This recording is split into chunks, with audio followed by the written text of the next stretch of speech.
Oi, Bruno, Jéssica. Chama a galera aí pra assistir, pra me dar moralzinha aqui, senão eu vou ficar com vergonha. Paula, minha comadre. Eu sei, Jéssica, tô brocação hoje. Passei um blush aqui. Ó, minha mãe, Tâmara, todo mundo entrando. Aí hoje eu tô de óculos, hoje eu vejo o nome das pessoas. Marcela, minha comadre, Marcinha. Todo mundo tá me ouvindo bem aí, né? Que eu tenho que testar essa qualidade do áudio aqui.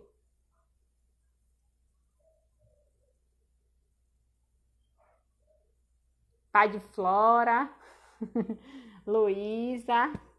Te amo, Cela. Agora é oficial, Liz. Não é mais spoiler, não. Não é mais teste, não. Deixa a minha convidada chegar aí. Aí ela tá chegando. Pronto. Ela chegou, então eu posso falar. Galera, manda o convite aí. Bora bombar essa live. Então, gente, boa noite a todos. Eu me propus a fazer uma.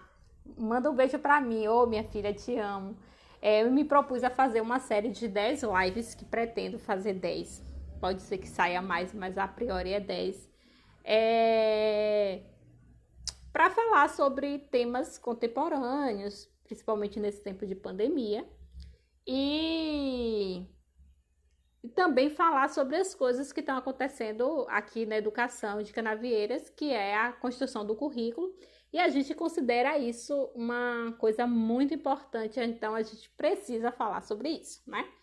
Obviamente que eu tinha vergonha de fazer isso, mas aí eu tive 4 pessoas assim que me impulsionaram muito na ideia. Primeiro, minha prima irmã de Salvador, que falava: eu quero que você faça uma live, quero que você faça uma live. Depois, me inspirei muito no trabalho de Bruno e de Janaína, que eu acho muito significativa as experiências, então a gente tem que, né, dar esse crédito. O trabalho deles é muito legal. Inclusive, eu fiz uma live com Jana, né? Então eu tirei o peso de fazer uma live. Aí eu fiz a live com Jana. E depois eu fiz uma. E também Karina, né? Karina tem umas ideias muito massas, assim. E eu me inspirei muito nessa coisa que ela faz live, apresenta o trabalho dela, tal. Então, assim, basicamente, Janaína, Bruno e Karina têm esse trabalho aqui, que eu ficava pensando: poxa, eu quero fazer uma live, quero que tenha 50 pessoas. Sim, se tiver 10, que seja de qualidade, né? Jaciara, eu te amo, você sabe disso, né? Então, hoje a gente vai falar um pouco sobre o direito à educação, principalmente nesse tempo que a gente está parado, está sem aula, e como é que está o direito à educação, né? Então, é importante a gente tensionar essa relação, né? Que é o papel do Estado e o direito do cidadão, e falar nisso numa perspectiva de como o controle social atua para garantir o direito à educação. Então, eu convidei uma conselheira, né, Alessandra, que não é só por ela ser conselheira, mas pelo trabalho que ela exerce, pela profissional. Ela é professora da rede municipal, e também por ela ter uma proximidade comigo. Então, para essa primeira live, eu queria sempre uma pessoa que tivesse esse contato, né? Abusei um bocado de gente aí, viu? Bora fazer essa live, né? E então a gente vai falar sobre várias coisas: violência doméstica, vamos falar sobre currículo, vamos falar sobre educação infantil, sobre educação do campo. Tem uma menina linda aí que vai compartilhar a tela comigo para falar sobre educação do campo. Então a gente vai falar sobre várias coisas importantes. Belzinha também tá aí, estamos negociando uma live. Então, assim, eu também tenho uma perspectiva de dividir a tela com pessoas que a gente às vezes conhece no dia a dia e não conhece o seu trabalho, não conhece a potência, né, do seu pensamento. Então, também tenho essa ideia de colocar, né, de dar fala para essas pessoas, né, de dar esse espaço comigo aqui, né? Então, eu vou convidar a Lê. A Lê, deixa que ela se apresenta, né, que nem vou fazer essas apresentações. Deixa eu ver se eu acho a Lê aqui.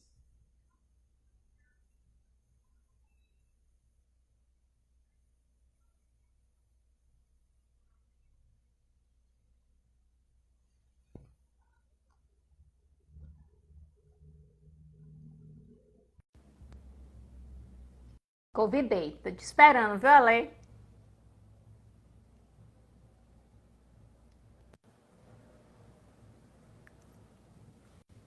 Oi.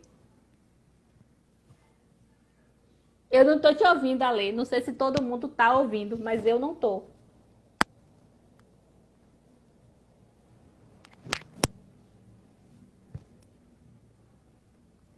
Claro, minha filha, a pessoa não enxerga, tem que usar óculos.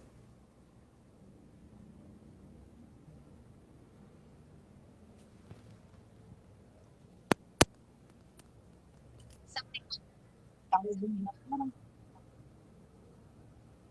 Agora dá para me ouvir? Agora sim, agora tá. Não tem problema. Já vem gente aqui se meter na live do Dom. Mandando eu consertar o celular. É porque, porque eu não tenho costume de fazer apresentação nenhuma pelo celular. Eu posso utilizar um notebook, aí é meio complicado, né? Mas vamos lá. É, e hoje não rolou notebook. Quem é a Lei? A Lê é uma pessoa que se inspira e gosta, né, de se apaixona, na verdade. Quase todos os dias essa pessoa que se apaixona pelo que está estudando e pelo que vai vendo de educação, né? Professora da rede pública municipal há mais de 20 anos, menos de 30, mais de 20, né? Estou ali lotadinha no Rotary, minha escolinha do coração, que eu sou apaixonada. E apaixonada mesmo pelo alfabetização, sou professora alfabetizadora ali do sangue. Né? E aí estamos nessa caminhada de conselheiro desde 2013, né? Eu entrei com o Fundeb, né? Que é o CAC Fundeb.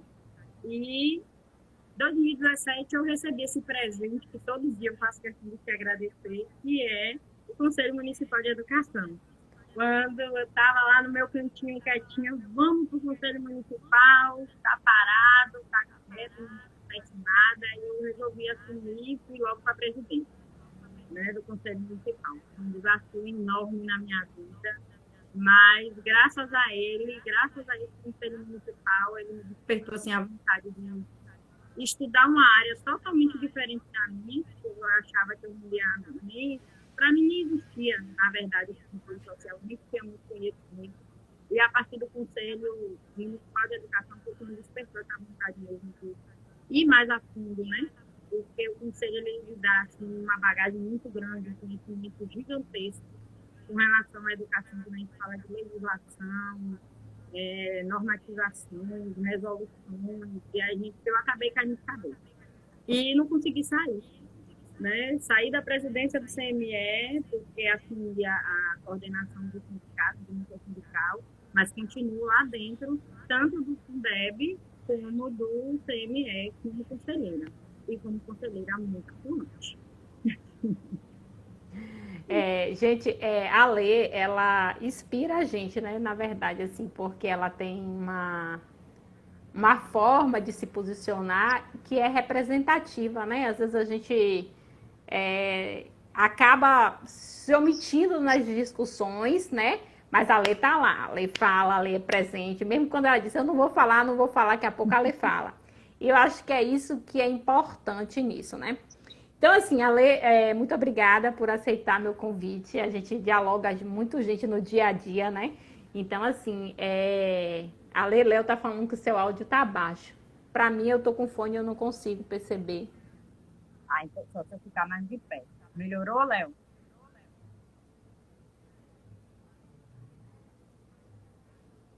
Deixa a Léo responder aí. Então, gente, voltando aqui, né? Então, a gente pega o controle social como uma instância, né? Que fiscaliza o poder público dentro das suas ações e na gestão dos gastos e na condução das políticas públicas de educação. No caso de Canavieiras, nós temos especificamente três conselhos, né, que é o de alimentação escolar, do CACS Fundeb, que é ligado ao Fundeb, né, a fiscalização dos recursos do Fundeb, e o Conselho Municipal de Educação, que é o conselho que vai gerir as políticas públicas de educação junto à Secretaria de Educação e ao Sistema Municipal de Educação, né? É o conselho junto com a secretaria que dá forma e corpo ao sistema, né? Só que a gente sabe que essas relações nem sempre são amenas, né? São relações tensas, né?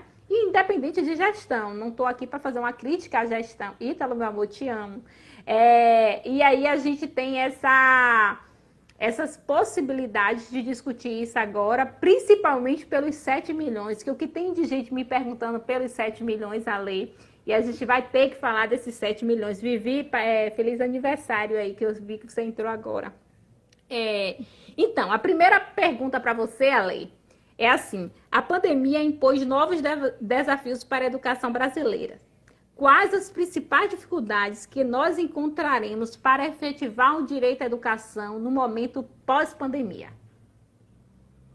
Esse questionamento aí, eu já vi para aí, já estou com ele já em vários momentos, ele sempre tem, né? Essa questão.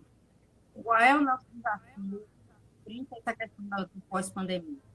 Para mim, enquanto aqui eu vou colocar o meu ponto de vista enquanto conselheira, enquanto profissional da educação, que é o que a gente vê no de sala de aula.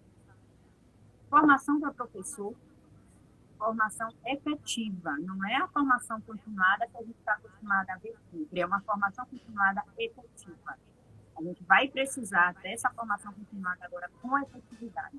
Porque se a gente não tiver, a gente não vai conseguir. E, aliada a essa situação, entra a questão da falta de investimento. Né? Porque para ter formação continuada, a gente precisa de investimento. E não é só investimento na questão da sala de aula, da formação continuada, mas investimento nas escolas, né? Porque a gente precisa... Gente, deixa eu ver aqui se eu consigo aumentar esse ar.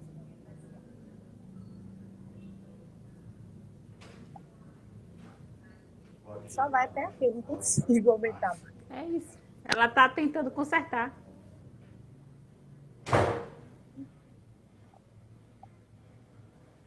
Eu vou tentar falar mais alto, para ver se melhora. Gritar.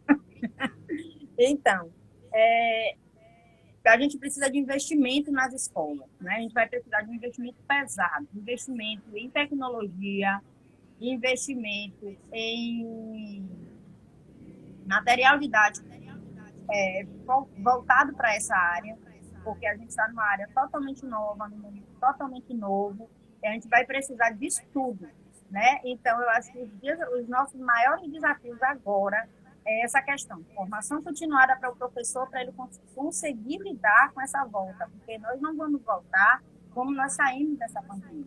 A gente não vai voltar de forma alguma da maneira como a gente saiu, né? Nós saímos de um quadro e vamos voltar com outro totalmente diferente. E nós, enquanto profissionais da educação, precisamos estar preparados para tratar desse assunto com os alunos. Como é que a gente vai levar para essas crianças, para esses adolescentes, para esses jovens, para essas famílias, esse tipo de informação, além da informação que foi perdida durante todo esse tempo que a gente está parado, né? A gente está parado, realmente. A gente não está tendo condição de ter aquela aula presencial, conteúdo, nada disso a gente pode fazer. Então, nessa volta, a gente tem que aliar esse conteúdo, essa aula que foi perdida, junto com essas novas informações de pós-pandemia. Eu acho que esse é um grande desafio. Ale, eu acho que você toca num ponto muito importante, que a gente rediscutir o processo de formação de professor, né? A gente precisa, de novo, passar a colocar de novo na pauta a importância de se fazer formação continuada, né?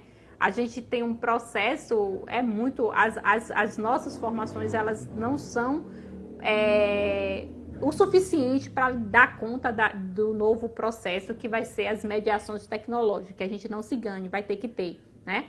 Então, a gente precisa, as redes, na verdade, precisa começar já na pandemia, agora que nós estamos em casa, sem poder fazer o que fazemos de melhor, que é dar aula, é justamente tratar dessa possibilidade da tecnologia ser a nossa aliada, né? Então, eu acho que é uma coisa importante para as redes começarem pensar, né?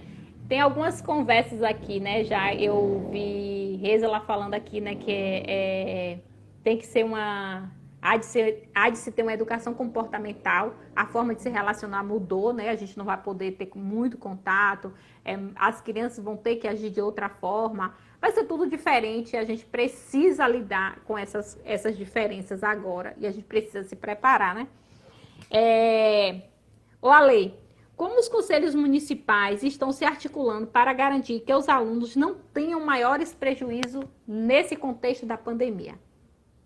Bom, os conselhos municipais, assim que o primeiro decreto, né, de suspensão de aula ele foi baixado no Brasil, a UNCM, que é a União Nacional dos Conselhos Municipais de Educação, ela já começou a emitir as novas notas, né, notas técnicas e orientações aos conselhos municipais, para que esses órgãos, essas instituições, elas se organizassem e iniciassem um processo de trabalho em parceria com a Secretaria de Educação. Porque é aquela questão, né? As pessoas acham, como você já tinha colocado mais logo na primeira fala, que essas situações que nós temos dentro dos conselhos, que são relações tensas, né? Por conta de aquele olhar enviesado da gestão para o conselho e do conselho para a gestão.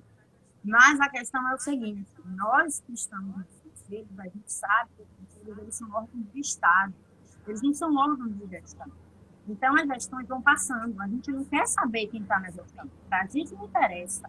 O que interessa é o trabalho que a gente vai fazer.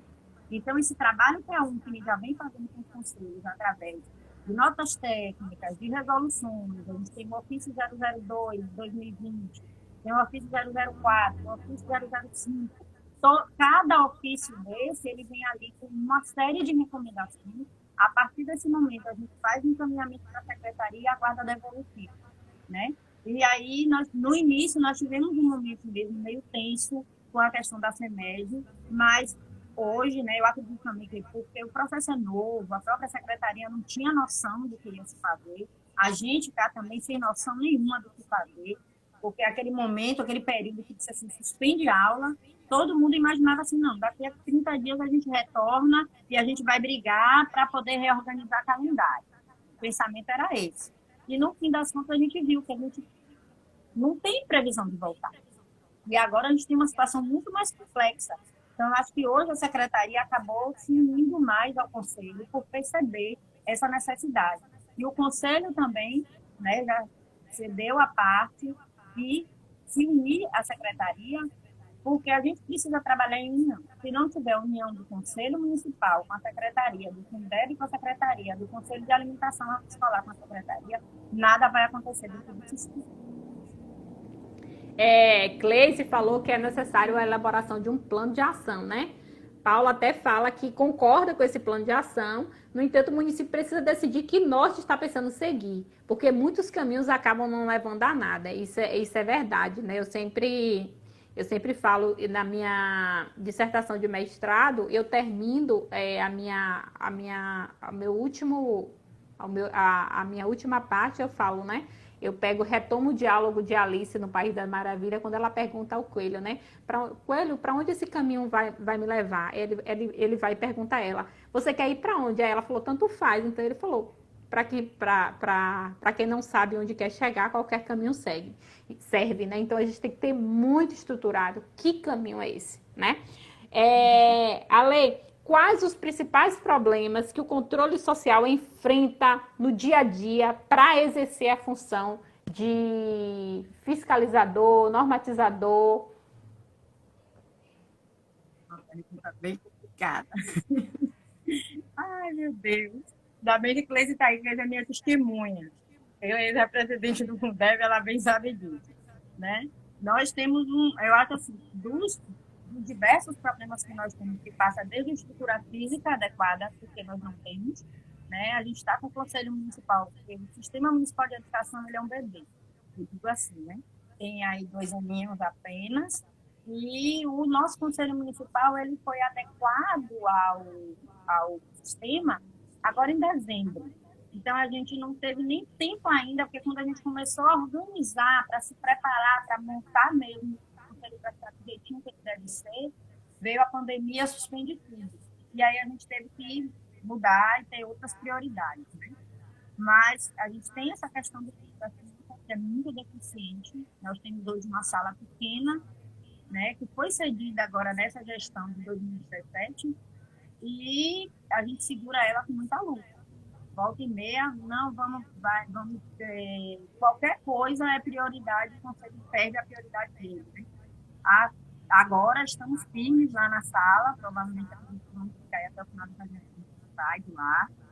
Né? Mas essa sala ela é deficiente porque são 3 conselhos. Então, para ter agenda, se a gente faz reunião, cada conselho tem que agendar a sua reunião para não chocar. A gente não pode ter reunião no mesmo dia.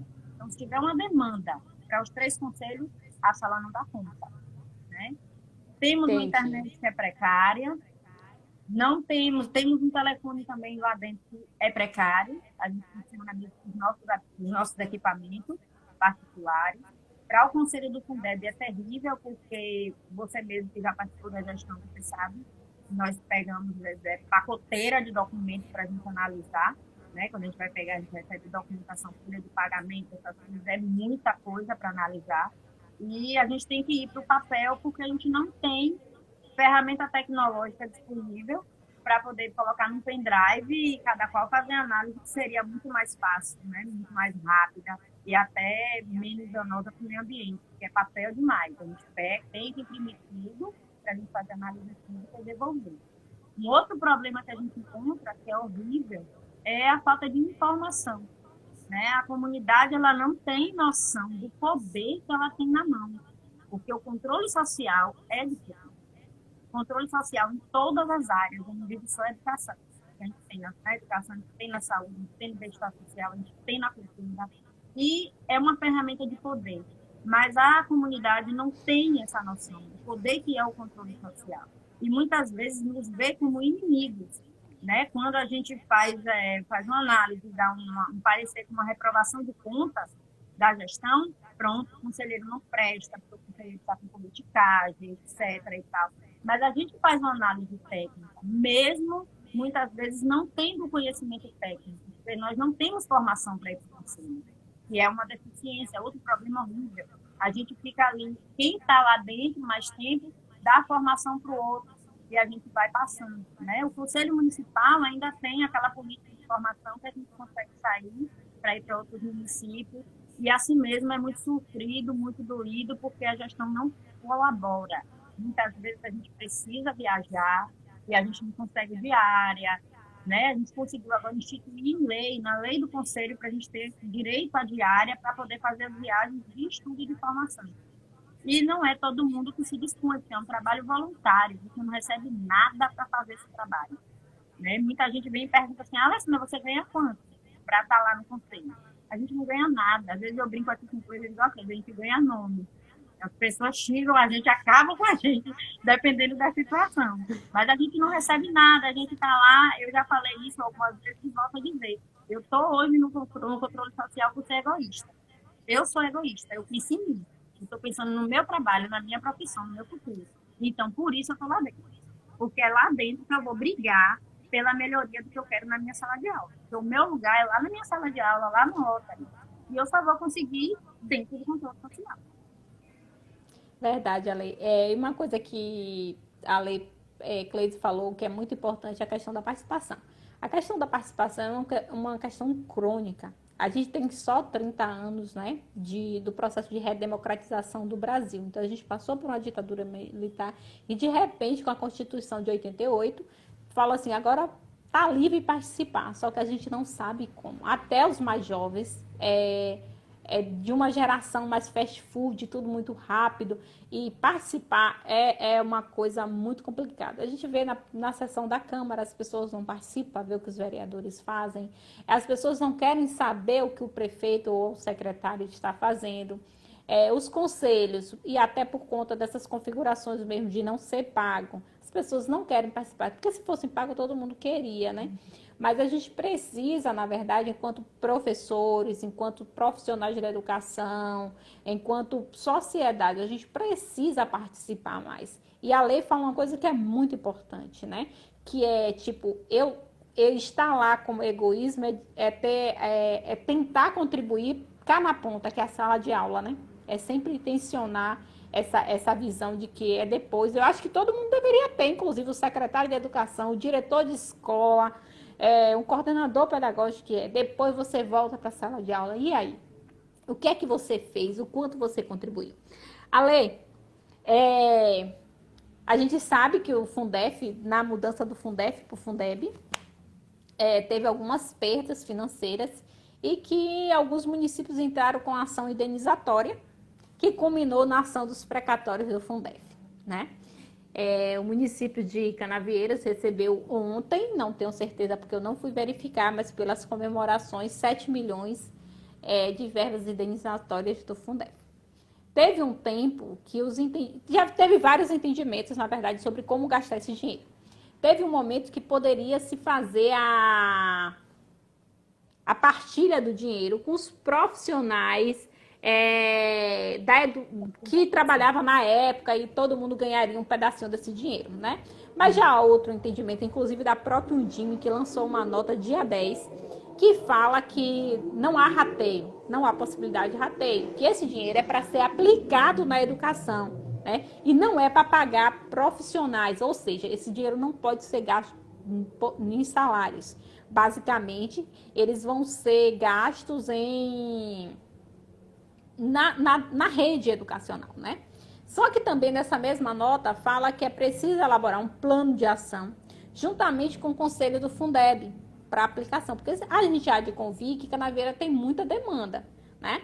E 7 milhões pode ser muita coisa, né, se bem aplicado, mas pode não ser nada se fizer investimento em áreas que não são prioritárias. E aí, Ale, 7 milhões na conta da prefeitura em um momento delicado que a gente fala, que é esse momento político, né? Que é sempre um momento tenso. Quem vive política em Canavieira deve ser em todo lugar. Mas eu gosto sempre de falar de Canavieira, porque Canavieira é uma coisa muito doida, velho. Muito doida mesmo. Então, assim, como vai o Conselho atuar na gestão dos 7 milhões dos precatórios do Fundef? Bom, o Conselho do Fundeb, né, a gente já, inclusive hoje pela manhã, já foi protocolado ofício, né, porque a presidente do Conselho agiu rápido, nós agimos sempre rápido, que é isso, é outra questão, né, que é colocada no Conselho Social, porque a gente fiscaliza e a gente tem que agir com rapidez, né, a gente tem que agir com rapidez até para que a própria gestão tenha tempo hábil para nos dar a resposta. Né? Então, hoje, logo pela manhã, assim que nós soubemos, né, que já era realidade, que o dinheiro já estaria disponível na conta, e o Conselho já encaminhou um ofício hoje pela manhã, solicitando da gestão que nos encaminhasse, né, de forma oficial, tanto confirmando o valor, confirmando o processo e a conta, o número da conta onde o dinheiro vai ser depositado e qual é o plano de ação da gestão. Como é que a gestão pretende utilizar essa verba? Aonde é que esse dinheiro vai ser empregado? De que forma ele vai ser empregado? Então, nós já encaminhamos e já estamos no aguardo, né, da resposta da gestão de maneira oficial. Sabemos das lives, mas é o que eu falo sempre. Controle social, a gente não trabalha em live. A gente não fica acompanhando o que o gestor coloca lá e a gente segue aquilo ali. A gente aguarda o que vem protocolado lá na Secretaria de Cultura, que é encaminhado por ofício.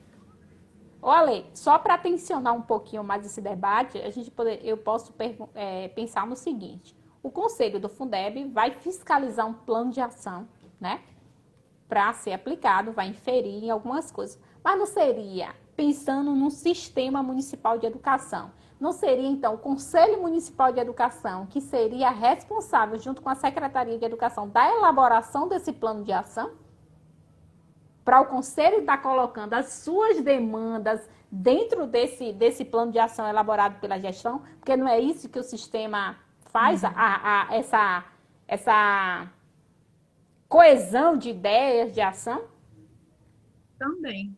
Né? Eu acredito também que o Conselho... Eu acho, na verdade, eu acredito, né? Eu espero que a gestão resolva trabalhar de forma parceira, não só com o controle social, mas também com a entidade que representa a categoria, que é a PLB. Né? Porque nós temos nós temos opiniões a dar, nós temos ações a apresentar, nós temos sugestões e a gente quer participar desse processo. Então, eu acho que a gestão deve chamar todos, né, todas essas representações, sentarmos todos na mesa e vermos qual é o melhor para Canavieira.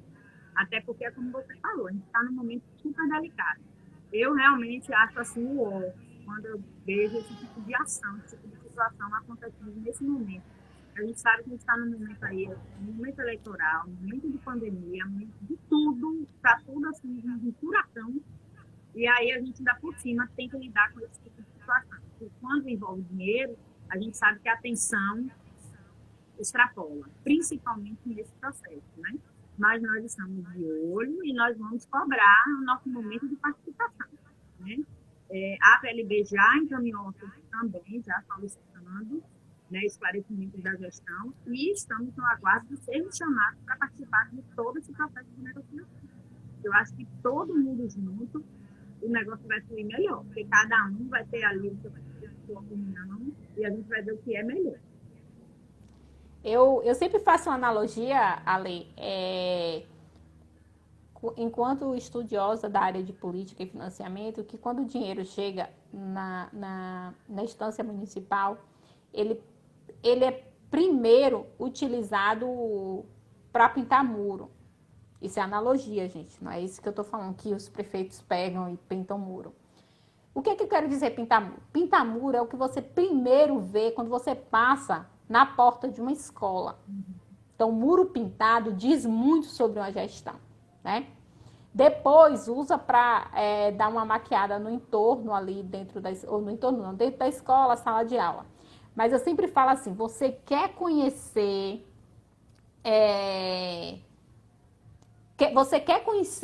o perfil de um gestor, o comprometimento que tem com a educação, entre no banheiro. O banheiro da escola é o último lugar que o recurso vai chegar. Porque ninguém vai lá, só a criança. Né? Só a criança vai lá. Então, você quer saber o cuidado que um gestor tem com a educação, entre no banheiro de uma criança. Né? E é uma analogia?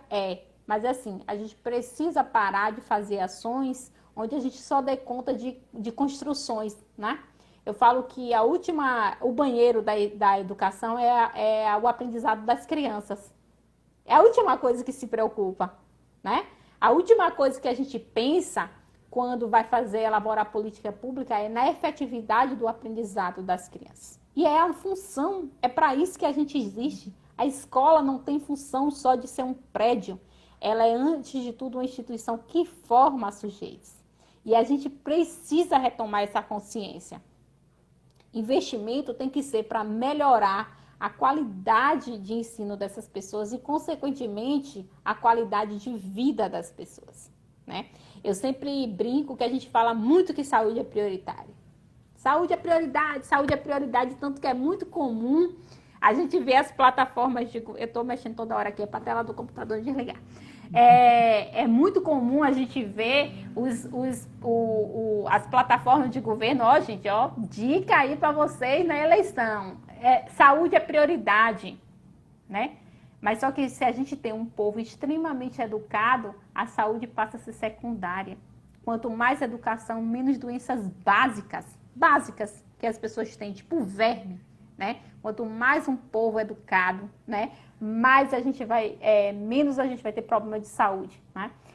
Quanto mais um povo educado, mais um povo vai reivindicar os seus movimentos. Então, eu acho que esses 7 milhões traz à tona de novo a discussão sobre qualidade de aprendizado, né? A gente traz à tônica de novo como a gente vai investir em educação para melhorar a vida das pessoas, porque é isso que faz sentido, sabe?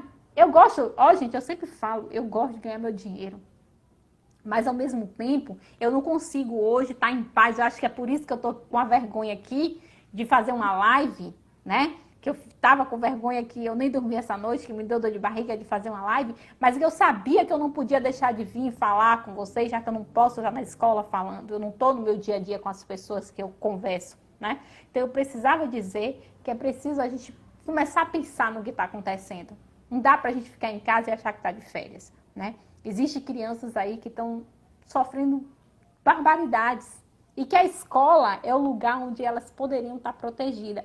Então, a gente precisa olhar para essa escola novamente e olhar para essa escola com um olhar de cuidado, né? E essa fala é para todo mundo, né?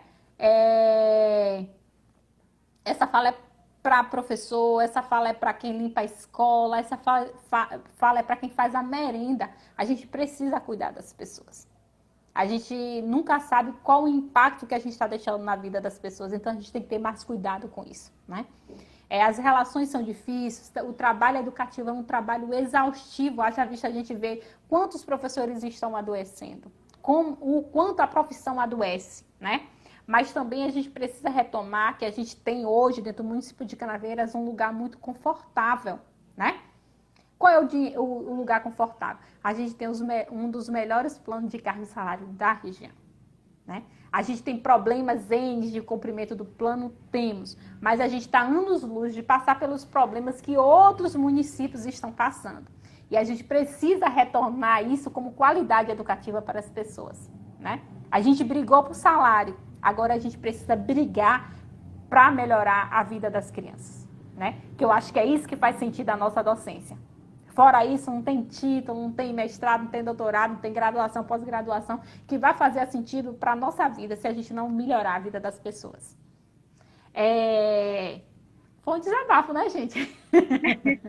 Gente, tem um bocado de comentário aqui, ó. Gabi, esse povo que bota codinome nas coisas, mas a gente sabe, Gabi, né? Mas tem muita gente achando que tá de férias. Eu tô de óculos, ainda tenho que botar a cara aqui, viu, gente?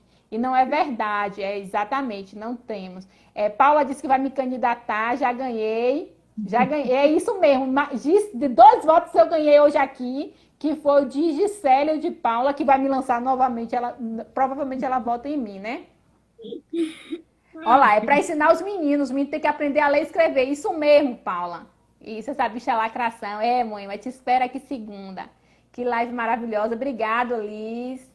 Reis, obrigada, ó, tá aqui a Andressa, CV Cosméticos, gente, compre cosméticos aí, que é importante estar bonito na quarentena, né?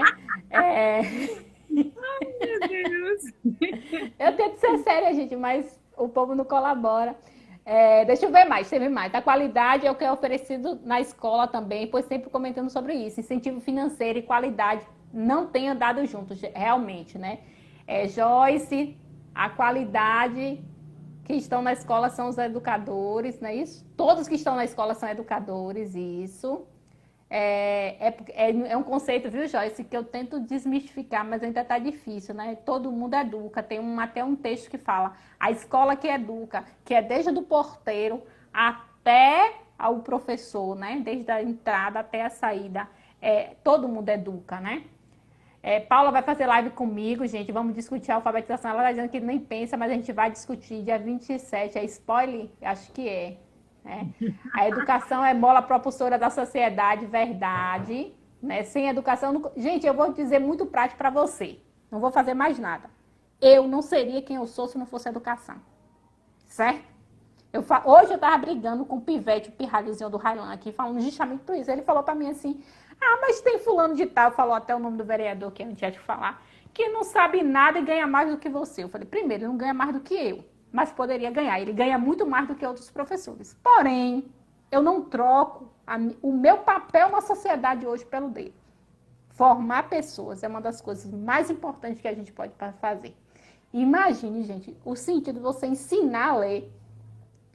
Você dotar uma criança, que eu tava falando, não vai ser mérito para ninguém ensinar a Flora a ler, não. Não é mérito, não. Mas você pegar um menino que tá lá no rabo do jacaré, que talvez nunca tenha pego um livro na mão dele e ensinar a ler, essa é a coisa mais linda que você pode fazer pela vida de um cidadão. Que ele pode entrar no mercado e ler o rótulo, olhar o preço, se ele for embora, pegar um ônibus, isso é sentido para a vida dele. Isso é mudar a vida de um sujeito, né? Então, a gente tem que retomar esse compromisso social de educar as pessoas. Ei, Flávia! Isabela, que vamos votar em mim aí. Isabela já vota, Flávia? Tira o título dela, viu? Gente, a 4ª pergunta. Estamos vivendo, Ale, um momento de construção curricular, né? os professores estão nos grupos, a gente sabe que tem né, um movimento acontecendo e é um momento histórico que a gente não está falando. A gente vai viver o primeiro, né? A gente vai passar pela primeira elaboração de currículo, porque Canaveiras não tem currículo. A gente faz o que dá na cabeça, cada um faz o que quer, né? E a gente vai ter o nosso primeiro currículo, né? E aí, Ale, nesse momento histórico, qual o papel do conselho, né? Eu acho que são dois, nós temos vários momentos históricos que a gente está vivendo agora. Temos a questão da elaboração do currículo e nós temos também o Conselho Municipal como um ator dentro desse currículo, porque até pouco tempo atrás a gente nem sistema é. Então, somos sistema, né? Temos um conselho hoje que está adequado ao sistema que vai poder normatizar, aprovar e normatizar esse currículo, né? Esse referencial curricular. E, assim, a gente fica com um friozinho na barriga, porque nós que estamos no conselho agora, a gente não tem, assim, muita noção de como a gente vai pegar esse material, de que forma a gente vai fazer a análise desse material. Mas a gente está, assim, com muita vontade, estudando muito, né, todo tipo de material que vem para a gente para o live. A que me proporcionou, há uns 15 dias atrás, um fórum, né, o Fórum Nacional de Conselheiros de Educação, e tivemos um momento de fala assim, muito interessante, que foi justamente a última mesa, já no segundo dia, falando única e exclusivamente dessas questões, dos referenciais curriculares e o papel do conselho dentro desse referencial curricular. Porque nós que estamos dentro do conselho, nosso papel agora é muito importante. Né? Então, por isso que a gente briga muito, a gente fala muito, gente, vamos buscar, vamos correr atrás, vamos buscar, vamos insistir, porque a gente precisa se apropriar desse documento, e quem está no conselho precisa mais que nunca se apropriar do documento, porque a gente, se apropriando dele, a gente vai conseguir realmente fazer uma análise coerente dessa documentação e poder ter a condição de emitir uma resolução. Vai ser, eu acho, não. Primeira não, porque nós já temos algumas resoluções prontas, né? Estamos aguardando ter a oportunidade de poder divulgar no Diário Oficial do município. Mas a gente já tem resolução pronta. Mas será, assim, eu acho, um marco, né? Um marco na nossa história de educação, tanto do controle social quanto da educação em si. E vai ser um trabalho elaborado por todos nós. Educação, controle social, comunidade, porque a comunidade deve fazer parte desse trabalho também. O aluno ele deve fazer parte também, colocar o pensamento dele, o olhar dele ali. E aí vamos caminhando e vamos conseguir. Eu tô ansiosa. A ansiedade anda comigo, velho. E é um negócio tenso, assim, porque eu penso em currículo o tempo todo.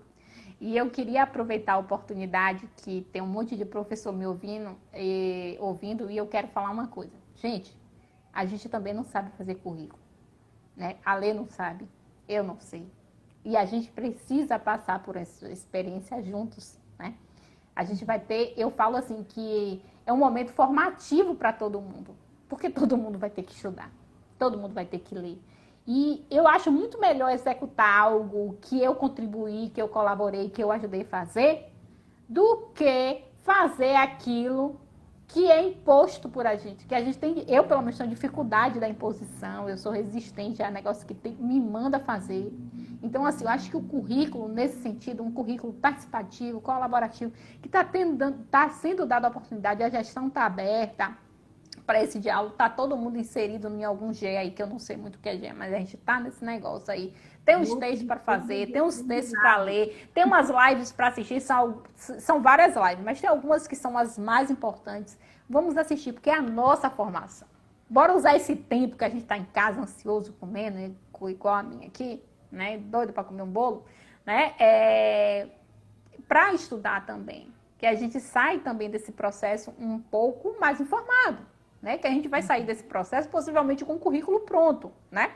Então, assim, se a gente estivesse dentro da sala de aula, a gente não ia participar porque a gente não tem tempo, porque a demanda da sala de aula é muito grande, né? O trabalho de educar uma criança, e crianças, várias crianças, 2 turnos aí, tem gente que tem 60 horas, é muito grande. Mas agora a gente está dentro de casa, né? Então a gente precisa também dar essa contribuição. É histórico, todo mundo vai estar na história do município aí com o primeiro currículo elaborado, né? Então vamos colaborar. Tem algumas perguntas aqui.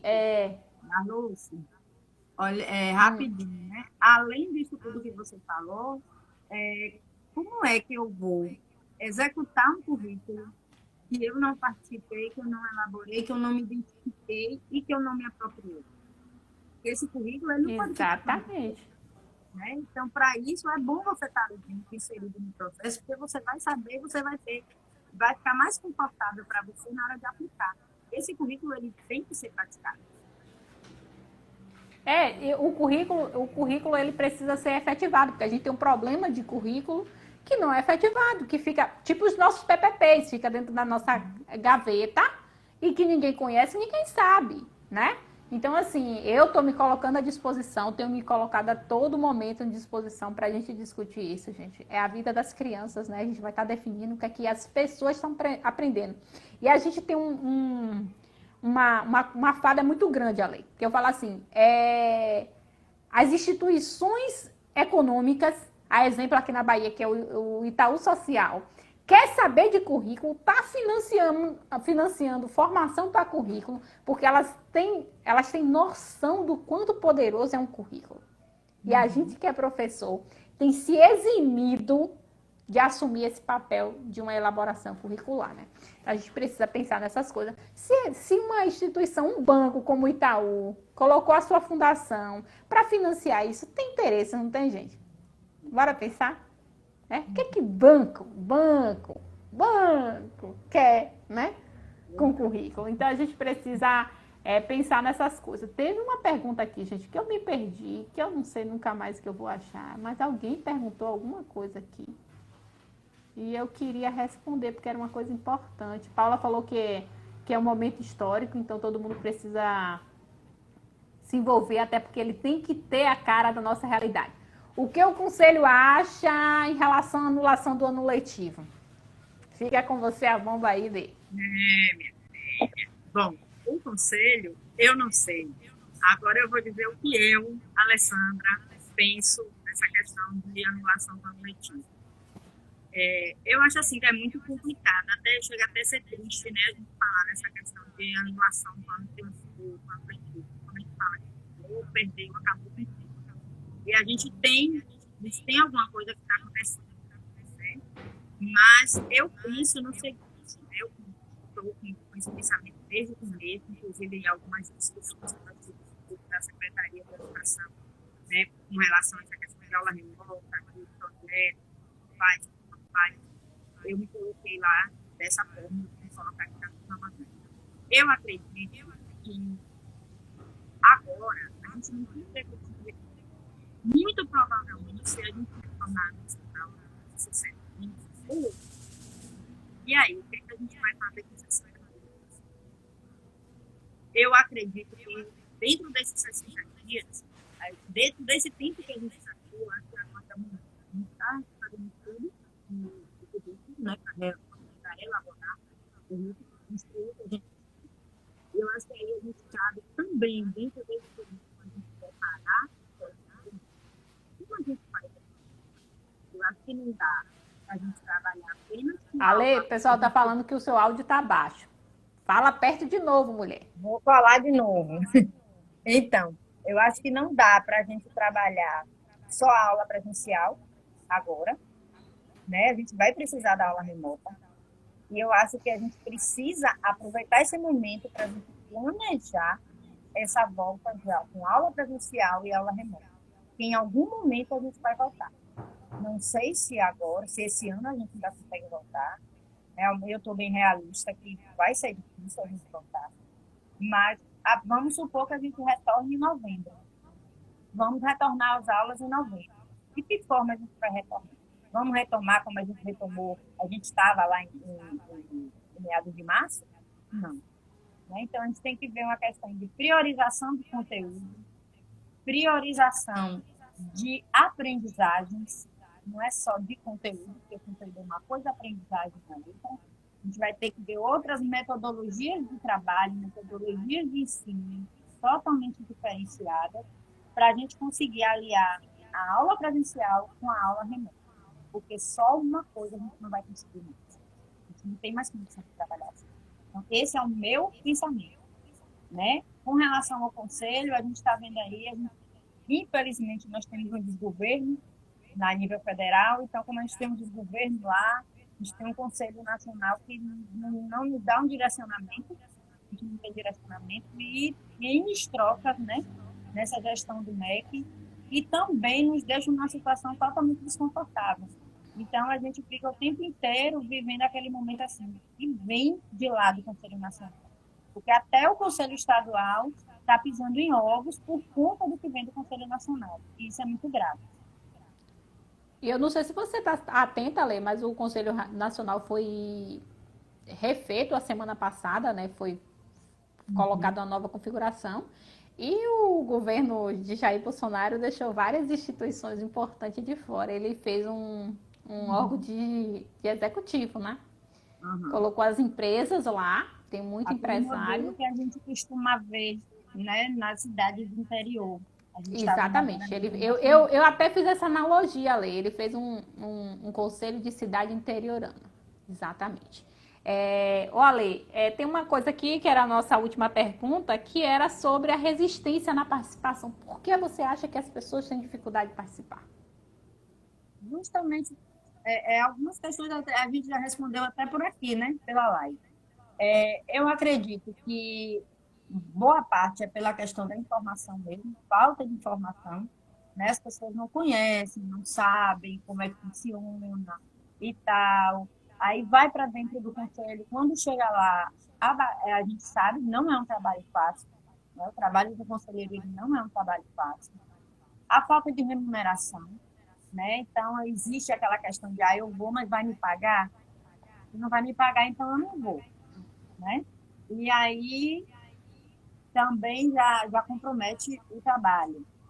E o principal, eu acho, que é justamente a falta de investimento da própria gestão no controle social.